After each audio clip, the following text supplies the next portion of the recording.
এই প্রকল্প কি তাহলে আসলে রাজনৈতিক পট পরিবর্তনের জন্য ব্যবহৃত হয়েছে? রেজিম চেঞ্জের জন্য খরচ হয়েছে? শেখ হাসিনার সরকার পরিবর্তনের অ্যাসাইনমেন্ট দেওয়া হয়েছিল দুজন লোকের কোনো বিশেষ প্রতিষ্ঠানকে? বাংলাদেশের রাজনৈতিক দৃশ্যপট শক্তিশালী করতে বা পলিটিক্যাল ল্যান্ডস্কেপ স্ট্রেংথেন করতে যুক্তরাষ্ট্র সরকার এমন একটি সংস্থাকে $29 মিলিয়ন দিয়েছিল, যে সংস্থার নাম আগে কেউ শোনেনি, এবং সে সংস্থায় মাত্র দুজন কাজ করতেন। এই প্রকল্প কি তাহলে আসলে রাজনৈতিক পট পরিবর্তনের জন্য ব্যবহৃত হয়েছে? রেজিম চেঞ্জের জন্য খরচ হয়েছে?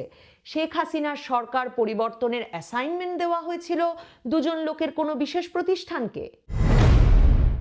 বাংলাদেশের রাজনৈতিক দৃশ্যপট শক্তিশালী করতে বা পলিটিক্যাল ল্যান্ডস্কেপ স্ট্রেংথেন করতে যুক্তরাষ্ট্র সরকার এমন একটি সংস্থাকে $29 মিলিয়ন দিয়েছিল, যে সংস্থার নাম